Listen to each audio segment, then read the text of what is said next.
Bonjour, bien-aimé, fidèle auditeur, spectateur d'une parole pour toi. Je suis très heureuse de vous retrouver ce midi.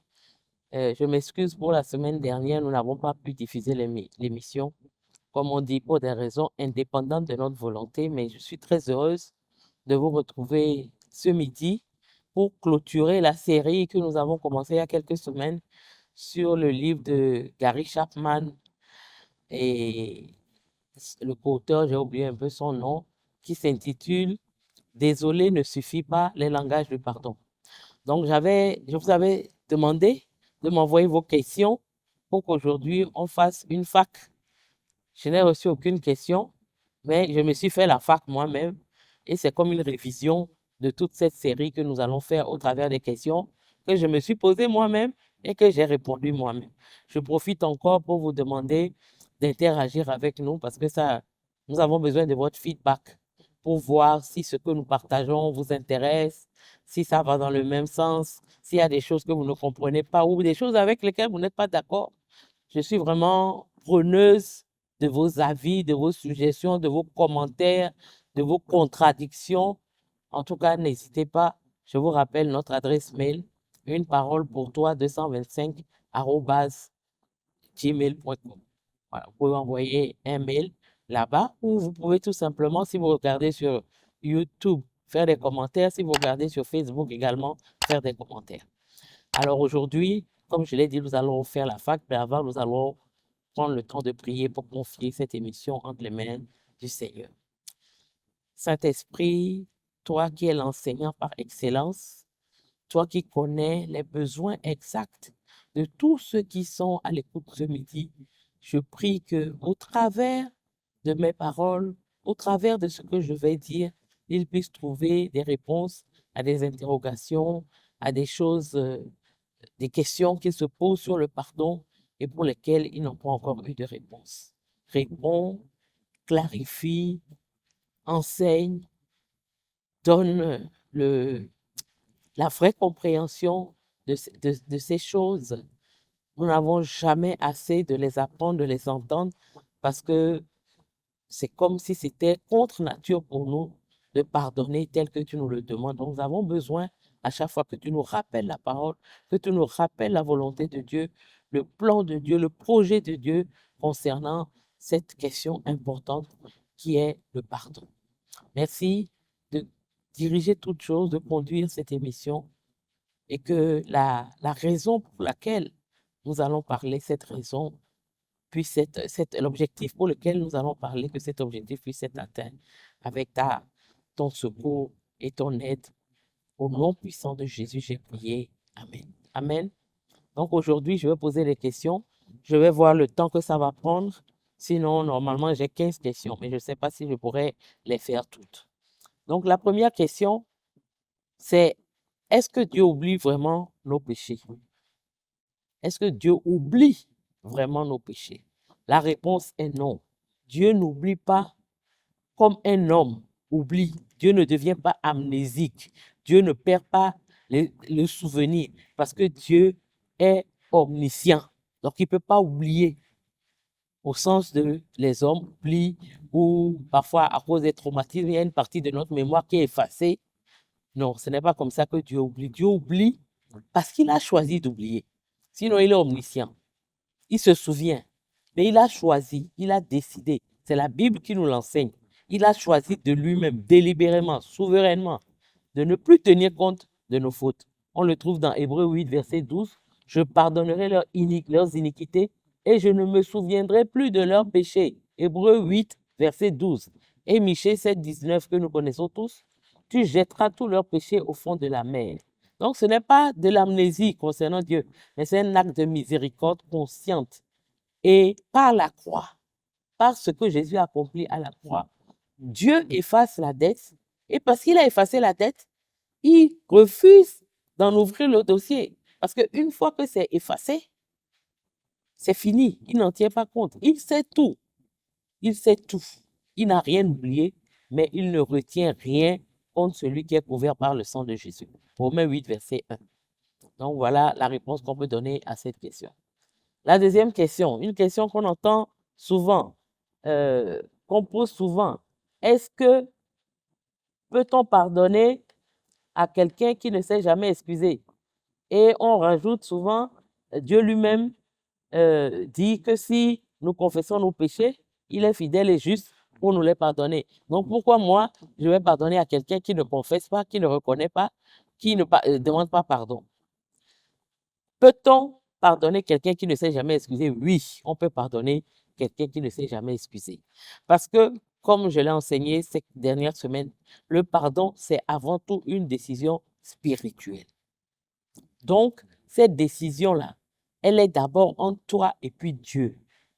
Ça ne dépend pas du comportement de l'autre, mais c'est une question d'obéissance à Dieu qui te demande de pardonner. Tout simplement. Donc, on peut pardonner quelqu'un qui ne t'a pas demandé pardon. Parce que ça se passe entre Dieu, ça se passe entre Dieu et toi. Et c'est en le faisant, tu obéis à Dieu. Et c'est une question de décision spirituelle que tu prends. Donc, pardonner, c'est décider que ce que... Parce que quand on offense quelqu'un, c'est comme si on lui doit quelque chose. On lui doit le pardon. On lui doit la restitution. On lui doit de reconnaître sa responsabilité, etc. Mais quand toi, tu décides de pardonner sans qu'on t'ait demandé pardon, c'est comme si tu remettais la tête entre les mains du Seigneur.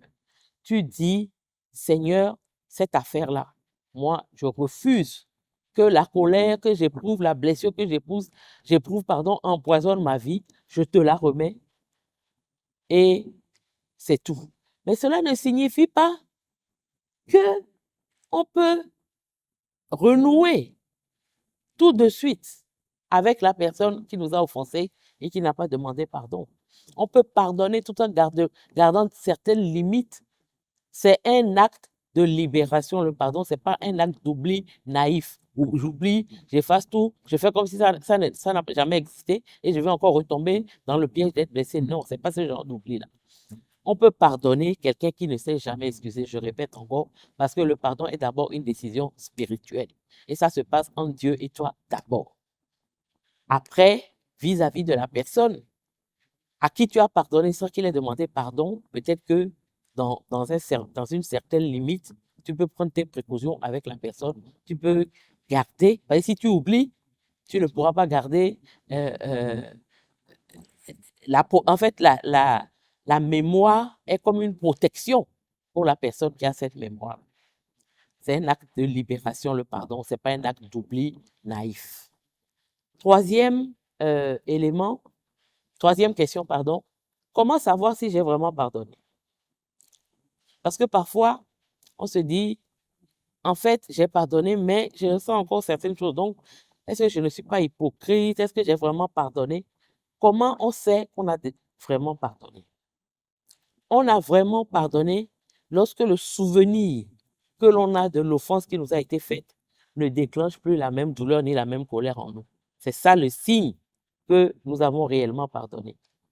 Quand tu as pardonné à quelqu'un, tu n'oublies pas ce que la personne fait, mais tu peux évoquer la personne sans amertume, tu peux prier pour elle, tu peux la bénir. Là, tu sais que tu as vraiment pardonné. Si cette personne a besoin de toi, des services venant de ta part, tu peux lui rendre ce service sans problème.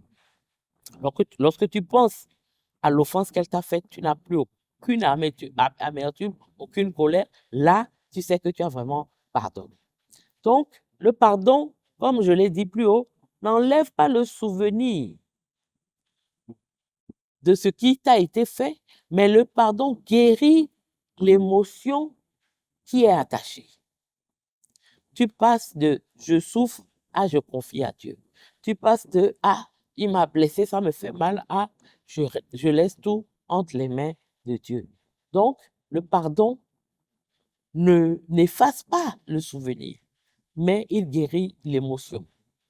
Mais là aussi, je m'empresse de dire que ce n'est pas parce que ça n'efface pas le souvenir de l'émotion qu'il faut rappeler toujours la faute à l'autre. Non, tu te rappelles que telle ou telle personne t'a fait telle chose qui t'a fait très mal, mais tu n'as plus mal en y pensant.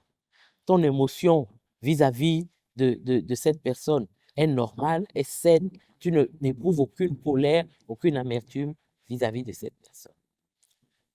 Quatrième question qui va nous permettre réviser un peu ce que sont que les langages du pardon. Pourquoi certaines excuses paraissent-elles creuses? Quelqu'un t'a fait quelque chose, il t'a offensé, il vient te présenter des excuses, mais tu sens que ces excuses-là sont creuses. Ou même pire, c'est toi qui as offensé et tu vas présenter des excuses, mais au fond de toi-même, en présentant ces excuses, tu sais que ces excuses-là sont creuses. Pourquoi? Les excuses sont souvent creuses parce qu'elles manquent d'un des 5 éléments du pardon, ce qu'on appelait les langages du pardon. L'excuse peut ne pas être un regret sincère. Tu t'excuses, mais tu ne regrettes pas sincèrement ce que tu as fait. Ça veut dire que quelque part, tu dis à la personne, bon, moi, non seulement je ne regrette pas parce que je ne pense pas avoir fait quelque chose, mais comme tu dis que ça t'a blessé, je te demande pardon. Donc, ça, c'est pas un regret sincère. Tu n'es pas profondément désolé. Donc, on n'est pas profondément désolé dans les excuses qu'on présente, les excuses-là vont sonner creuses. Deuxièmement, tu ne dis pas que c'est ta responsabilité. Tu ne dis pas clairement que c'est de ta faute, que tu n'as aucune excuse. Mais tu vas dire non, comme l'exemple que j'ai donné dans l'une des émissions, tu es arrivé en retard, tu vas dire que ce sont les embouteillages. C'est les embouteillages qui t'ont mis en retard. Non, ce n'est pas les embouteillages. C'est parce que tu n'es pas parti suffisamment tôt en tenant compte du fait qu'il y aurait des embouteillages. Sauf si vraiment c'est un embouteillage inhabituel. OK. Mais si la personne sait que tous les jours, là où tu passes, il y a des embouteillages, et puis tu viens lui dire que ce sont les embouteillages qui ont occasionné ce que tu as fait qui l'a blessé, bon, tu n'es pas en train de présenter de demander un pardon qui repose sur le fait que tu as reconnu de manière claire que tu étais responsable de ce qui est arrivé. Donc, ça rend l'excuse creuse.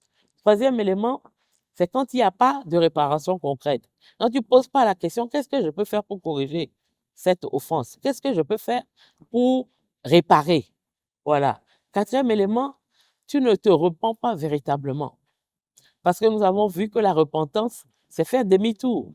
C'est arrêter le comportement qui a entraîné la blessure ou l'offense. Donc, c'est ça la vraie repentance. Donc, tes excuses vont sonner creux.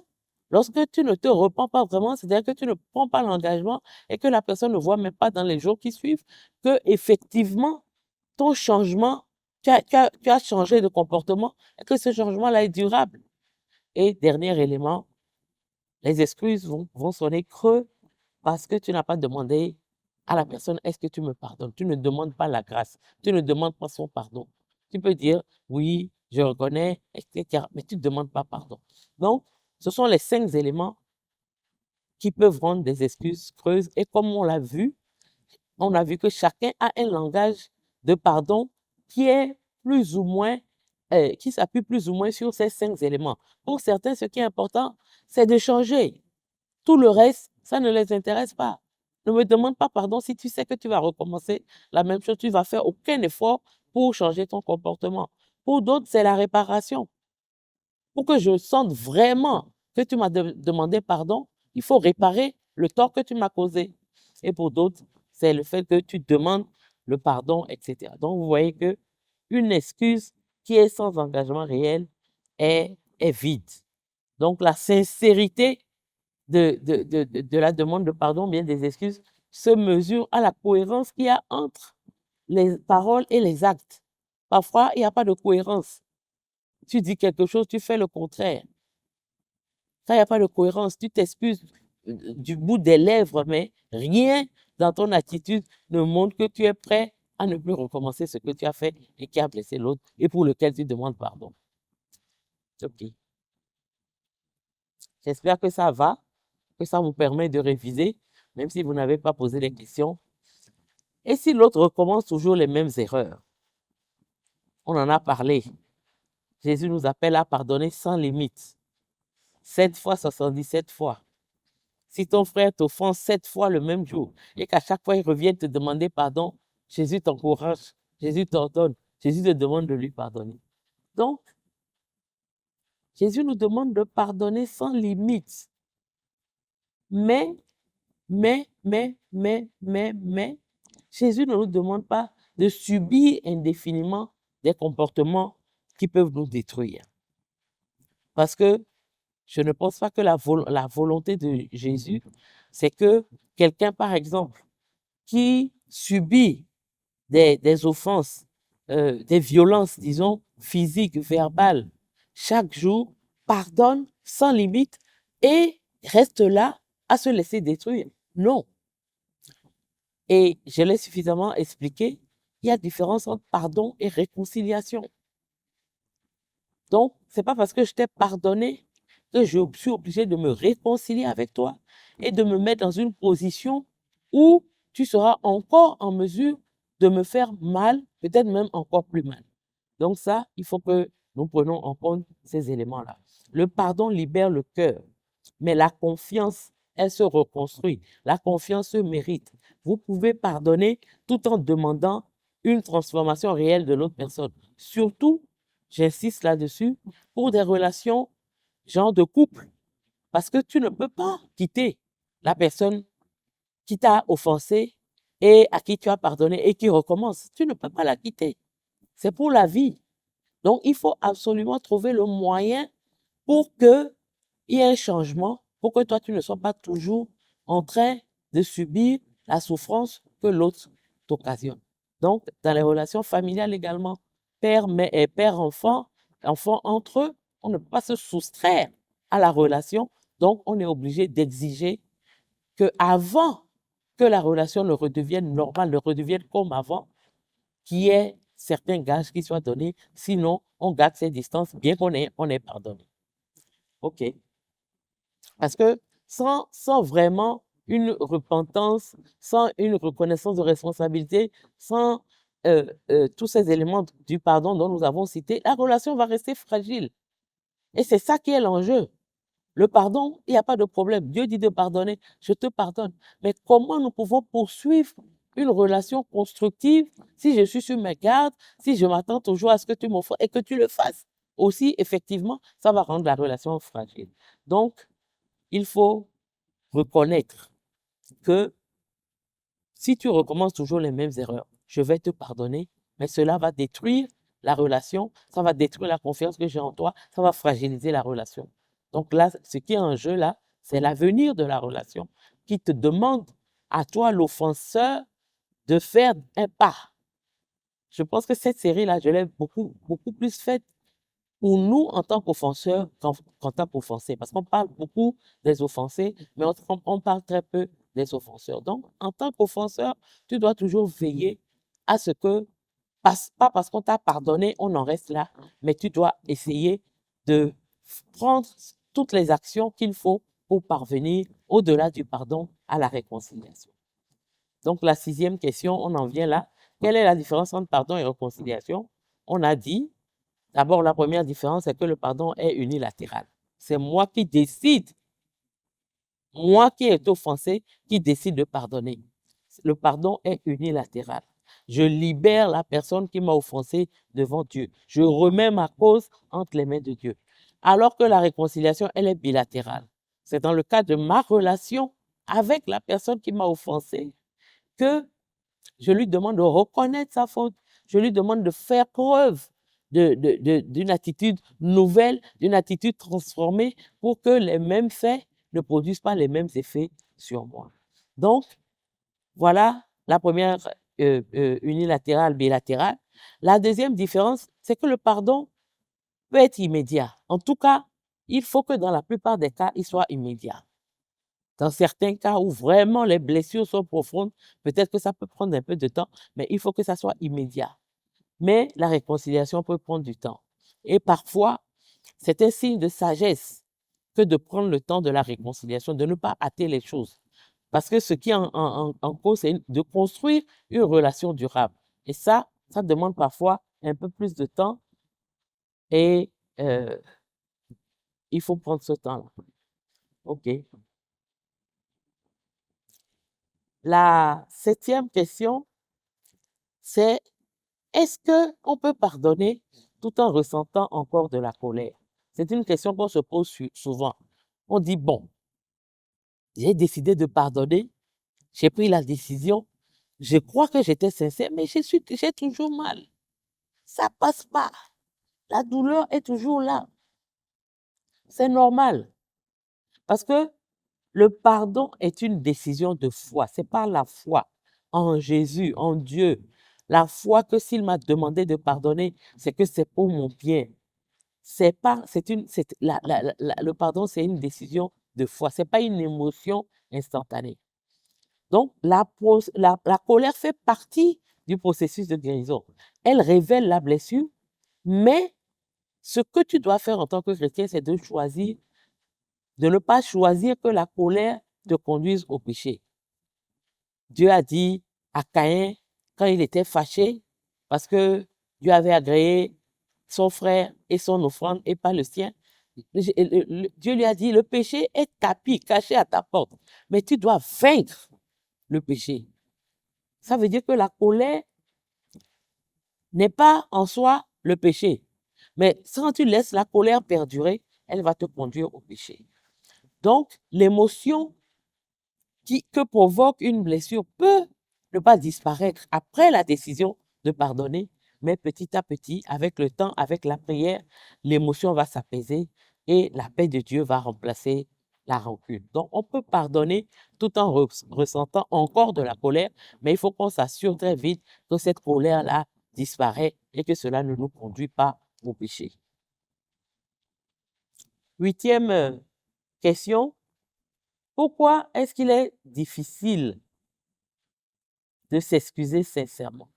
Pourquoi est-ce que c'est tellement compliqué de demander pardon? Souvent, quand on est à la place de l'offensé, on dit oui, moi, mon mari, il ne demande jamais pardon, il ne sait pas demander pardon. Ou bien moi, ma femme, elle ne s'excuse jamais. Tu as beau lui dire qu'elle a tort, et quelque part, tu sens au fond d'elle-même qu'elle reconnaît le tort, mais elle ne va pas s'excuser, elle ne va pas demander pardon. Pourquoi? Parce que, en tant qu'être humain naturel, notre orgueil nous empêche de reconnaître nos fautes. Quand tu dis j'ai eu tort, ça blesse ton ego. Quand tu dis j'ai eu tort, c'est une preuve quelque part d'humilité. Et nous savons que c'est cette humilité-là qui va ouvrir la porte à la grâce. Mais naturellement, en tant qu'être humain normal, on n'aime pas demander pardon. Demander pardon, ça fait partie du processus qu'on appelle mourir à soi. Mourir à soi-même. Demander pardon demande de mourir à soi-même. Et je dis toujours que le mariage, là, c'est M. Ça commence par M. M comme la mort. La muerte. Quand tu es marié, tu dois mourir à toi-même. Sinon, ça ne pourra pas marcher. Et donc, demander pardon, ça fait partie de ce processus de mourir à soi. Et souvent, on n'a pas envie de mourir. En tout cas, soyons honnêtes. On n'a pas envie de mourir. C'est la grâce de Dieu. C'est le Saint-Esprit en nous qui nous amène à accepter de mourir. Parce que c'est l'humilité qui précède la gloire. La 9e question, bon, c'est comment découvrir le langage du pardon de mon conjoint. Je crois qu'on en a parlé. Il faut observer ce qu'il attend après une blessure. En fonction de ce qu'il attend, tu sauras identifier quel est son langage de pardon. Si c'est les regrets, tu sauras que son langage de pardon, c'est de s'excuser, de demander pardon sincèrement. Si il veut, ce qu'il attend, c'est que tu reconnaisses clairement que tu as mal fait, pas à moitié, pas bon, tu as tort, mais tu le reconnais. Non, non. Ça veut dire que lui, son langage de pardon, c'est que tu te sens responsable de ce qui s'est passé. Et d'autres, c'est la réparation ou un engagement concret, etc. Donc, en fait, c'est en demandant ou bien en observant ce que ton conjoint attend de toi lorsque tu l'as offensé. Qu'est-ce qu'il attend que tu fasses? Ça te permettra de savoir quel est son langage de pardon. Et ce qui est important, il faut demander pardon à l'autre comme il peut l'entendre. C'est très important. Il ne faut pas lui demander pardon comme toi, tu as envie.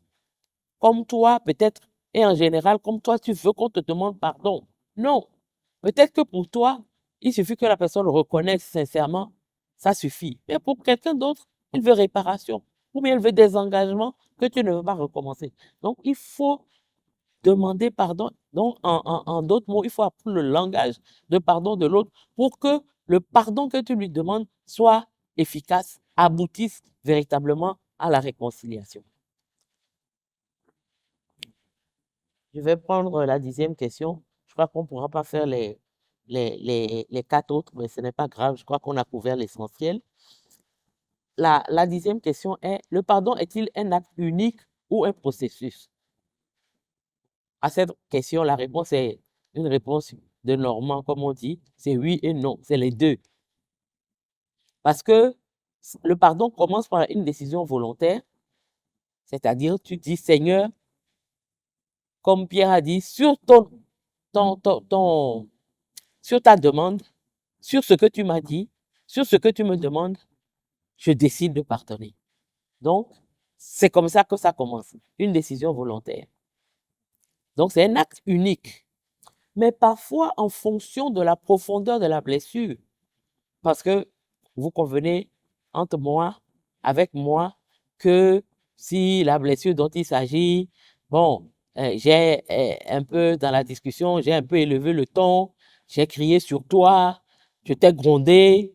Bon, c'est vrai que ça peut te blesser et ça va certainement te blesser, mais c'est pas la même chose que si je t'ai violé, par exemple. C'est pas la même chose si j'ai utilisé de la violence physique ou verbale à ton endroit. Donc, il y a des degrés dans l'offense. Mais lorsque une offense est profonde, lorsque une offense crée une blessure profonde, parfois, on a besoin de répéter plusieurs fois la décision de pardonner. Donc, ce n'est pas un acte unique.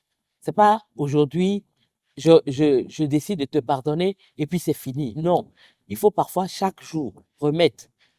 Pardonne-nous l'offense, comme nous pardonnons aussi à ceux qui, tous les jours, tu dois faire cette prière. Seigneur, je choisis, je répète la décision encore, parce que je sens que c'est pas vraiment en train d'évoluer.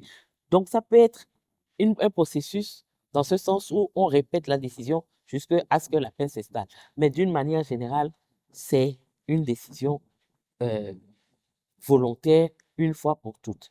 Donc, comme je le dis, certains pardons pour des fautes graves, pour des blessures profondes, doivent s'entretenir chaque jour. C'est comme un feu qu'on alimente. Je pardonne, je pardonne, je pardonne chaque jour. Je me lève, je répète la même proclamation, la même déclaration jusqu'à ce que mon cœur soit totalement en paix. Alors, je vais m'arrêter ici pour aujourd'hui. Le temps imparti est écoulé et je vais prier pour la fin. Je prie, Seigneur, je prie que cette série qui a été euh, une série inhabituelle parce qu'on parle beaucoup de pardonner, on parle beaucoup du fait que le pardon est important, mais souvent on ne parle pas de ce que nous devons faire, nous, en tant qu'offenseurs, pour parvenir plus facilement à la réconciliation et à des relations stables. Je prie particulièrement pour les couples dans lesquels la question du pardon est une question brûlante parce que l'un estime que l'autre ne sait pas demander pardon, parce que l'un estime que l'autre ne sait pas reconnaître ses torts, parce que l'un estime que l'autre, après avoir demandé pardon, recommence les mêmes choses et qu'à la longue, ça devient invivable.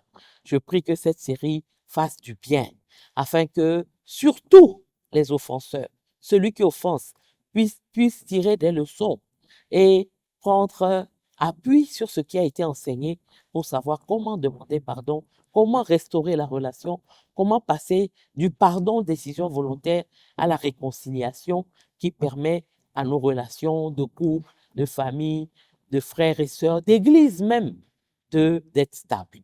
Parce que la même chose qui se passe dans les couples où le manque de pardon crée des relations instables se passe également dans l'église, où le manque de pardon entre frères et sœurs à l'église crée des relations instables et fragilise l'église.